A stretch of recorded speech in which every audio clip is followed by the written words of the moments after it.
Hello and welcome to Brotherly Game Roundtable. I'm Matt Ralph, the editor of BrotherlyGame.com. I'm joined here with three pretty special guests here tonight. Greg is a contributor to Brotherly Game. We got two other guests with us. I'm going to have them introduce themselves. We'll start with you, Greg, one of our new rock star contributors to Brotherly Game.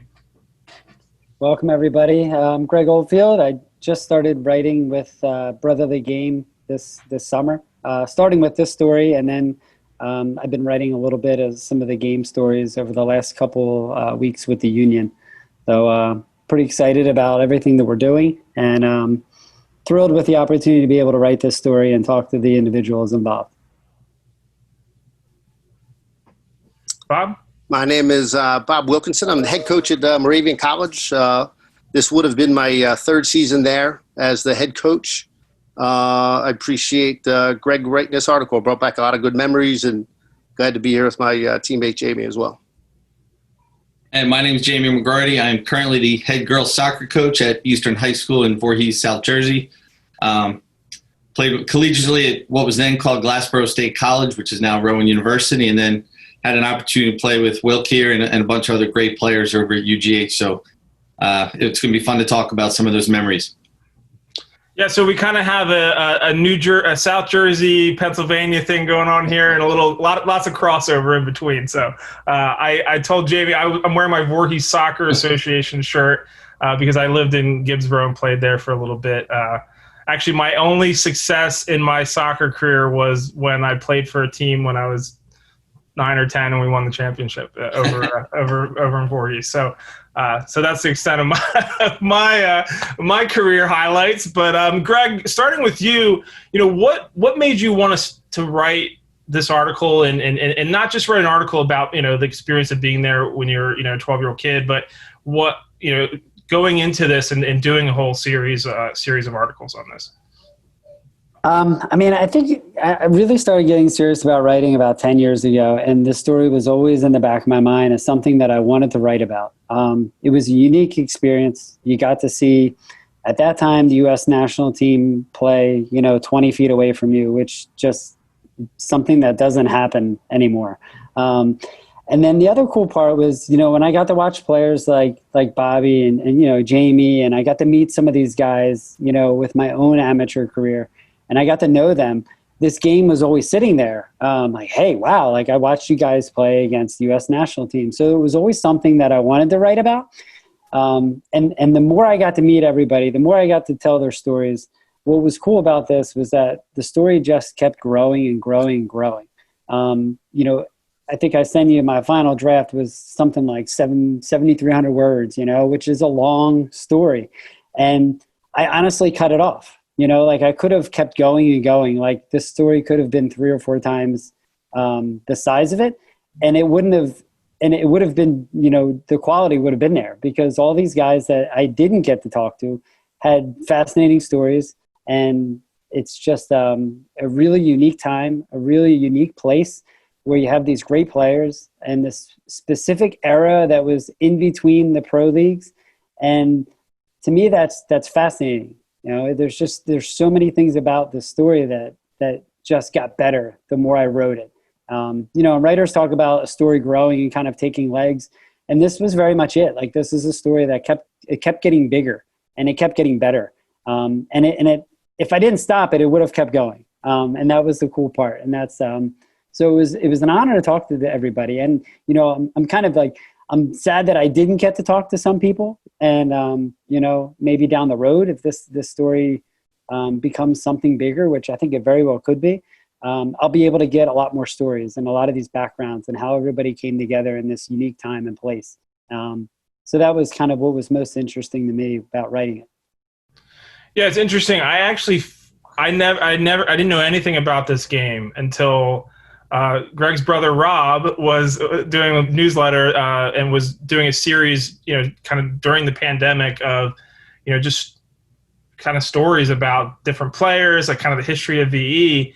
And it came up in one of the bios. I was like, wait, what? UGH played the U.S. men's national team, what was it, 2 months or a month and a half or whatever before they went to the Italy World Cup. I mean, and there was something with that is like, the 1990 World Cup was such a big thing because, we had already qualified for World Cup 1994 by hosting it, right?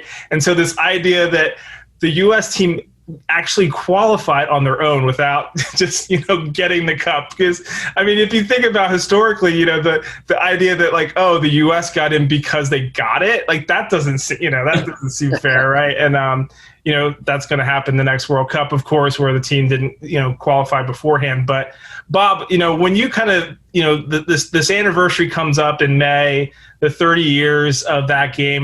Were you thinking about it, and then, or it was kind of Greg contacting you, this starts to jar the memories of that night? No, I didn't realize that it was 30 years. But when Greg obviously talked, any time the game came up, there's always a story or two about how it happened and how could it have happened. An amateur squad ends up playing the national team before they go to the World Cup. So. It was kind of something that Greg had put on my radar. Rob had mentioned it to me as well, his brother, and then he finally made the call. So. And Jamie, you were in the game as well. Is this something did you realize this is an anniversary, or is it something that kind of comes up when you see friends or people who are on the team? What's kind of your experience with this sort of memory of this game? My situation was a little different, and I was kind of like an outsider. Steve Wink, who had played for UGH already, they said they needed a forward to come over, a big forward that could win in the air and stuff like that. So he had actually recruited me to come over, and when I came over, I didn't know anybody because I think Wink and I were the only guys from South Jersey at the time, if I'm not mistaken. So that was a new experience and playing with all those guys. So I really don't see guys other than weird things like this where you kind of cross paths. So the only one I really see is Wink, and we actually just ran into each other for the first time in years a couple weeks ago, and we actually talked about that game. That's the first time I had thought about it, except when I saw the article on Twitter, and I was like, wow, I can't remember. I forgot all about that. That was so great. So it's neat when things come back around and cycle through, and you get to relive some of these things.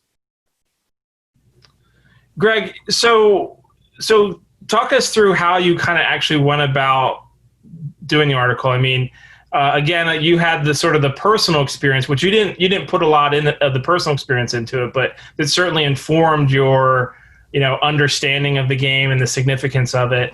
But how did you kind of approach it, and what were some of the decisions you made early on to kind of try to frame the story or to figure out the right way to tell this story? In the beginning, when I talked to Bob, we kind of, we sort of talked for a while. It was almost like a pre-interview, where I was sort of just picking his brain, where should I go with this? We talked for a while about just certain parts of the game, just reliving certain stories. And, from there, I sort of went after, a couple of guys that I kind of knew. I had contacts with some of the guys already. I knew Serban from VE. Steve, I knew his kids from VE, so there was a connection there.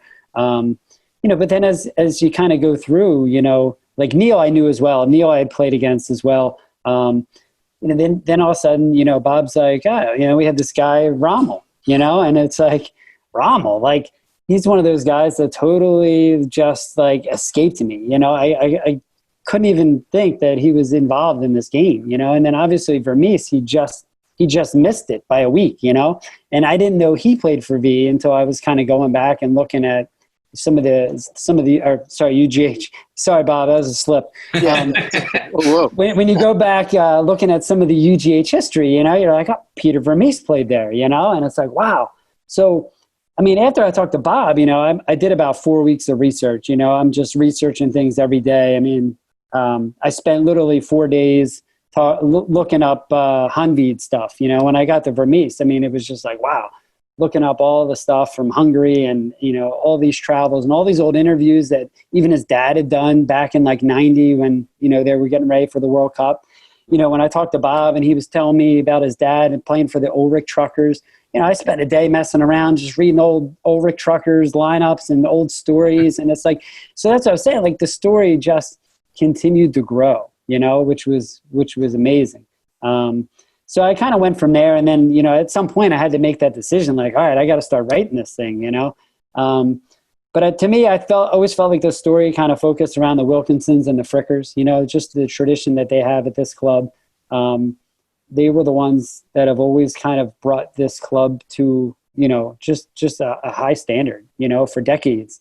And a lot of that, I've been around a lot of other amateur clubs where you sort of have a couple good years here and there, and then the core leaves. And, UGH was different. I mean, really from 65 on to like the present, they've always had good teams. They've always been able to bring in new players.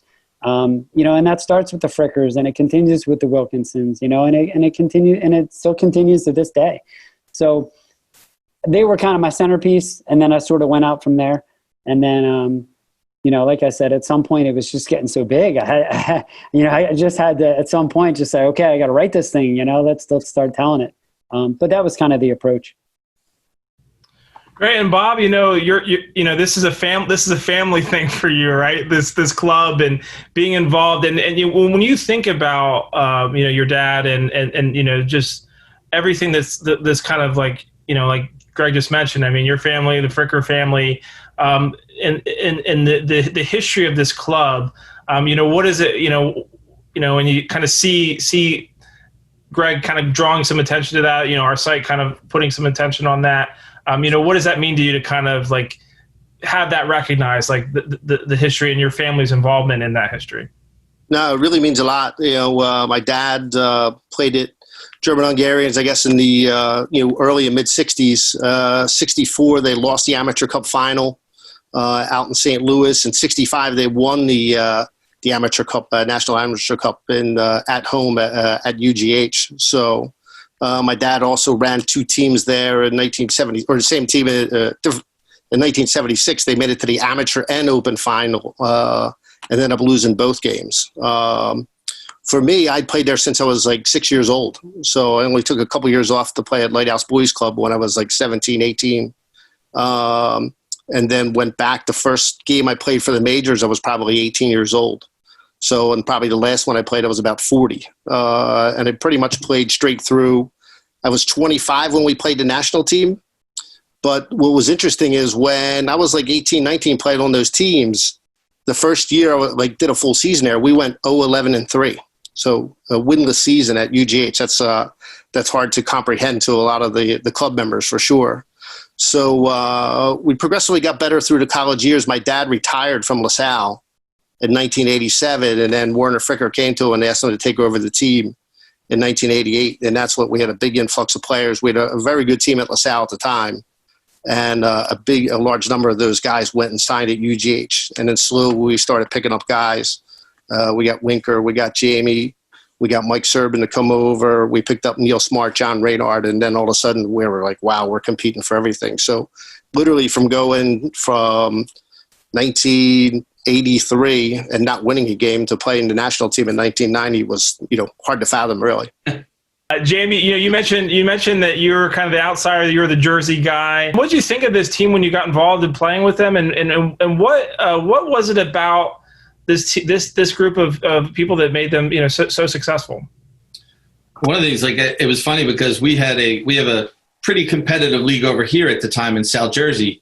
But we didn't really play a fall season. And I had finished obviously playing college, and Wink gave me this opportunity to come over, and I jumped at it. And the first thing I found when I got there, the level of play was so good. Like everybody knows, that there was no professional league at the time for guys to play. So there was a lot of guys that we played every week or played on the same field. They were extremely talented players. And it was just a fun time, fun atmosphere.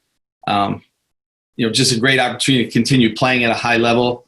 Given that there was no professional league really to aspire to. So I think that's, from our point of view as a competitor, it was just a way to continue my college career after my college career ended, just to keep playing. There weren't people covering this game, right? So sort of one of those things where you had this, this league, like you said, Jamie, is like people playing at a high level. I mean, you look down the roster, like Greg was sending me some other stuff too, like from like the Amateur Cup stuff and everything. It's like, these are guys that were, you had quality teams. And like you said, Jamie, there wasn't a pro league for them to play in, right? So But this was an opportunity for guys to keep playing, and obviously that still exists today. And I think that's an aspect of the soccer that I've kind of fallen in love with through the Open Cup. To me, that's a fascinating sort of through line as well. That there wasn't anything else, but because that was established, we continue to have the USLPA that has all these teams that are competing, and there's that kind of that history involved in that. Greg, when you kind of look at, you mentioned some of the names, and I think for me, when I read Steve Rommel, I was like, oh my gosh, that's the first MLS guy I ever interviewed. I was working for the South Jersey Times, and I was doing some coverage, some different things, and it actually was when MLS announced they were going to try to put a stadium in down in Rowan. And I was like, okay, who's played in MLS that's from the area I can talk to? And called up Steve and talked to him. As a West Deptford guy.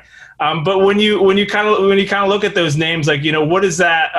Someone who went on to have, like you mentioned, you went on to have a good career yourself playing at Penn State, and you're still involved in the game. What is that? What was that like for you to kind of see and sort of like kind of uncover some of these connections? I mean, honestly, it's like when you look at Rommel's story, it's like, man, I wish I would have known the guy 30 years ago. Like I could have easily tried to follow his path. Like he had such a unique experience, and he told me some fascinating things, and not all of it made it into the story. Some of the things that happened with him, sort of happened so long ago. They were covered back in the 90s and, during this transition. But he told me like a really fascinating story about, when he was at DC and they brought him in. I mean, just the fact that they brought him in, hey, like he was sitting in a bar, hey, you're starting Saturday, get down here. We got to get you to play. It's just like, that doesn't happen anymore. I mean, that was just such a unique experience. And, he was one of those guys that I get the sense that he was always on the cusp as far as like the national team. And he really had to work hard to get to where he was. And UGH sort of helped him get there, like he said it, but I kind of got the feeling just from following his story. He might not have made it to that level without playing with the guys that he played with at UGH. And that was kind of, something that maybe helped get him to the next level. The other thing that was really interesting with him is when he was with DC and he was having an incredible year, a breakout year, they brought in Jaime Moreno like halfway through the year. And Bruce Arena pulled him aside and said, look, we just signed a great player. And the other guy, Raul Diaz-Arce, puts 5,000 people in the stands. And he's like, you put your mom and dad in the stands. So that's it. And that was sort of like his place, like Arena told him, this is your place. And man, like, I don't know how you hear that and then go out and perform after that, and he still had a great end of the year. He had some big goals in that spring, but I felt like that was sort of like his career. Like he was kind of like maybe looked at as like he couldn't be good enough, and he really had to push himself and earn his spots. And I felt like going back to UGH, there was a good tie in there because I felt like he learned some of that playing with the guys that he played with. They were older than him. They pushed him. They didn't care that he was an All-American. They didn't care that he was about to finish second in the Herman Trophy his senior year at Rutgers. They treated him the same way that we would treat any other teammate, and I think that was pretty unique with Rommel. So Bob, you're head coach at Moravian now. You were assistant for a number of years at LaSalle. Being involved in the game all these years later, what is it about the game and about being involved in the sport, and did your time at UGA sort of inspire you to kind of continue to be involved in soccer the way that you are? It starts with my dad, obviously. He became the head coach of LaSalle in 1969. So I was 4 at the time. So I basically grew up on the soccer field at LaSalle from basically 1969 to 1983 when I was looking at a couple of different schools. I ended up going to LaSalle, so that carries forth there. So I was always around the game, always around the coach. I just love being around my dad. My brother played, obviously. He's 5 years older, and then he went to LaSalle and so on and so forth. So I was always around my big brother. So that's the story. And, when we were a UGH family as well. So we were a LaSalle family, we were a UGH family. when my dad was done coaching, which was probably just after that national team game. Maybe he coached another year or two at UGH. My brother had taken over the team. And then my brother ran the team to about 95. And then actually I ran the team. That team was turned over to me then in 1995 and tried to keep it going. So it was just a little bit of like a natural progression, always around the game, always around coaching. We talked about soccer at the dinner table every day. At that time, that's probably not common amongst most kids of the 70s and 80s. But for me, it was a part of everyday life. So staying involved with the game it was just kind of something I guess I knew I would always do. It was funny, like I didn't, being from South Jersey, I didn't understand the history of all the clubs over there. When I went over there, I was a hired gun. I went over, played, got back in my car, went back over the bridge. And honestly, it wasn't until this game where, I started learning the history of the clubs and how it's set up over there and how they have such a rich history of soccer and it goes so far back. We don't have that over here in South Jersey. So I thought that was very interesting. But at that point in my career, I just enjoyed the game. I loved playing. And it was just another place for me to go play. And like I said, I didn't understand the depth of what they had going over there. For me, at the time, I was just out of college. I just wanted to keep playing. And that was an opportunity for me to do that. So, I relished the opportunity to play and get to play with some guys who I never had a chance to play with, who were at high level and had the same intensity for the game that I did. So I think I took that out of it more than anything else. And obviously learning the history of the clubs and what we accomplished. So it was a fun ride. Greg mentioned, and I think it was probably the first part of the second part, maybe it was the second part, about, kind of placing it in the history in terms of where soccer was at the time, right? It's like, as we said, the U.S. hadn't qualified for a World Cup for, since, forever, since before any of us were born. And now, they had an opportunity to qualify to go to Italy. They made a really goofy video that's kind of funny to watch now about it. But, in terms of where soccer was then, it was basically non-existent. I played soccer. I was a fan of soccer, but there was no way for me to really be into soccer aside from going to practice and games, right? So to me, like that's kind of the big thing that's shifted and changed.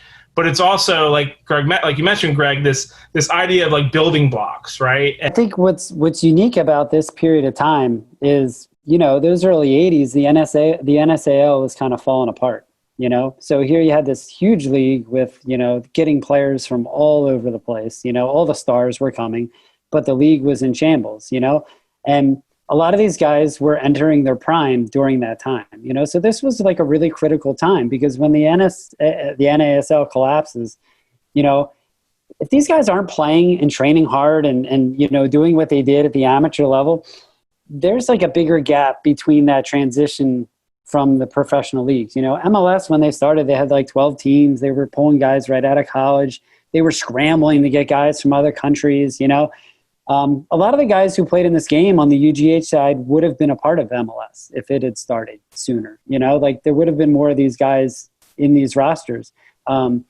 But even for a long time, we didn't have that development period. Now we have the academies. Before it was college to pro, but when you entered pro, you weren't really a part of the program. You were kind of on a different team owned by a different organization, So there was no development for those post-college players.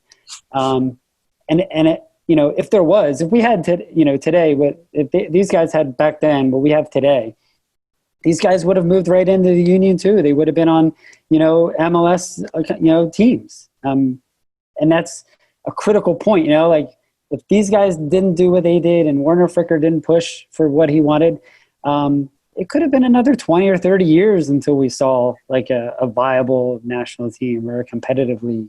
So I don't know. I think it was a pretty important part of that movement. Bob, how do you kind of look at that in terms of the, where soccer has gone, since 1990? Yeah, it was incredible. It's changed so much. Even as a Division I player, or really any of the divisions, a lot of the guys would sign. You know, it wasn't like a year-round thing at the Division I schools. When you were done in November, let's say, you were free and clear. So most of the players were all signed to either, you know, UGH, Erskaberg, Ukrainians, FC Bayern. All those teams were looking for the best college kids around, and they would kind of recruit them and sign them as soon as the season was over. So that's where we really had our development. You could be 19 years old, finishing your college season, and within a week you could be playing on Sunday again against guys that are 25, 30, international players. And it was such a key, I think, piece for us to develop at that time. Now, like you said, what you have with the academies and so on and so forth, this year-round training, it's really changed so much, you know. The idea of people having their own stadiums instead of sharing a stadium like the Adams did and the Fury did, you know, with the Vet, you know, to be able to play in your own place and do all that, it's just incredible. So it's a whole different world. These jobs, my dad was a part-time coach at LaSalle. Well, you know, now everything's full-time coaching. I'm coaching D3, and it's a full-time position, you know, as are, you know, so many other jobs there. So my dad would go to work all day, leave work early, use vacation time, get to LaSalle 3:30, coach practice, go home, have dinner, go back to sleep, start it all over again, and did that from August through November. So it's, I mean, like, what a world. I think the one thing I always think about is what if we had Twitter? What if we had internet back when this game was played? You figure that stadium was full through word of mouth. A game like that, had it happened today, would have been all over the world, you know, and it would, just because it was such a unique experience for everybody, for them and us. But I know, having coached the girls, I think back to when I grew up, I was never really taught much individual skill. Most of the coaches I had growing up were guys that donated their time. That most of them had never played the game before. So I was pretty much self-taught. I was very athletic, but my skill level was not at a very high level. I just had a knack for scoring. But had I had the opportunity some of these kids have with the training growing up, you know, who knows what would have happened. And I see that with our girls. And I tell them all the time, you guys, I was an All-American. And I tell the girls, you guys are so much better than I was, even when I was in college at a high school level. The things they can do with the ball, I could never do with the ball back then. It has really changed. It's changed in many ways for the better. Obviously, there's some things you could probably want to do a little different the way the game is set up now. But I think they have a wonderful opportunity. If they want to put effort into it, opportunities are there for them. And at that time, like we talked about, we didn't really have an opportunity to go any further at that particular time. And that's something I look back and I really, what if? You know, it's one of those, what if there was an opportunity, you know, where would we be doing now? So, but the game has certainly changed a lot and for the better. It's 1990. What is the U.S. men's national team in 1990? I mean, when you told people you were playing them, what was sort of the reaction at the time? I mean, it was still an incredible, you know, for us, you know, we knew who they were, obviously, but not everyone else. So it was an incredible, like, just opportunity or yeah, I guess opportunity is the right word, to be able to play against the best players in the country at the time. The thing that's interesting with that team, which affects Steve, and maybe even helped us in the game, is we're probably older than that team, the German Hungarians. Well, still relatively young. We're 25 to 27, a lot of us, you know, somewhere in that range. That team is probably mostly under 25, you know, and getting into that first World Cup, you know, and then, you know, being able to host in 94, which is so huge to the development and the whole thing. You know, a lot of those guys were going to make that team again, for sure. You know, they were, you know, basically shoo-ins, which made it, I think, harder for Steve, right, to get in because, you know, Pete Vermes was going to be back. Ronaldo was going to be back. Bruce Murray was going to be back. All those guys were going to be back. So now you're fighting that tier. But that's the begin of that high-level competition, everybody pushing each other, which takes you to, you know, that next level. Knowing that there's a World Cup in the U.S. and then going to be a pro league, because that was part of the whole deal, we wouldn't have gotten that World Cup if we didn't agree to really take a pro league or make a pro league a real serious thing. So it really does change everything, for sure. And Jamie, when you told people you were playing against men's, I mean, did it register with your family and friends, or was it just kind of like this was a big deal to me, but maybe not so much? No, but it's funny. Like, obviously, you didn't have the social media, and you couldn't promote it like you normally would. But anybody that we talked to about it, they were like, "Get out of here!" Really, like, it just didn't happen. We were in a perfect situation and everything lined up, and it's something that we've all played many meaningful games through club, through high school, through college, and after that. But, that was one thing. Like, you put that game somewhere near the top, if not at the top, just because of what it meant to United States soccer, what it meant to the soccer in that area, for the club, for the players that played. And we went in that game looking to win. Like, we were looking to win. Don't let anybody tell you any different.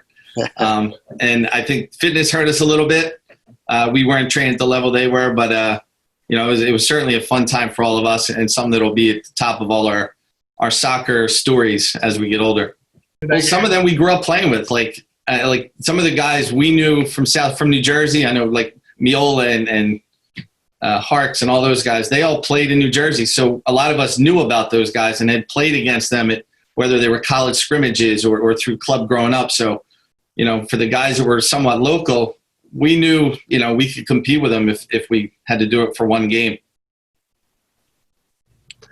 Yeah, for sure. When all the Harks, all those guys, they were all on TV afterwards, and it was very much like, I played against that guy once. Right? That guy.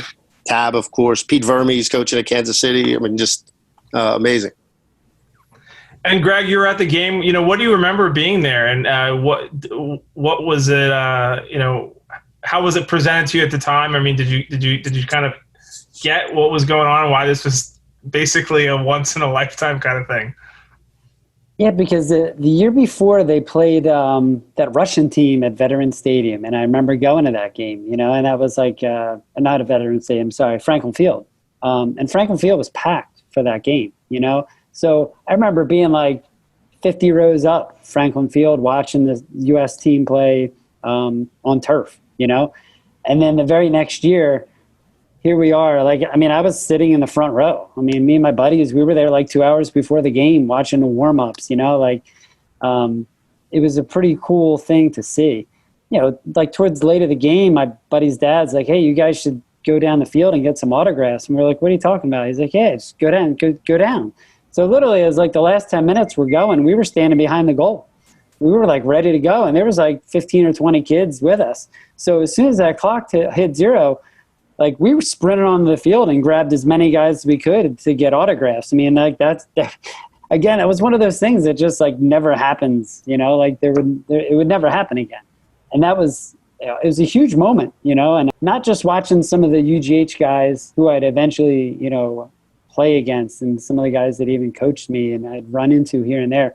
It was cool looking back at that game and saying, oh man, like I watched you play the national team, and here I am, hanging out with you after a game, it was just it was a cool experience. Yeah.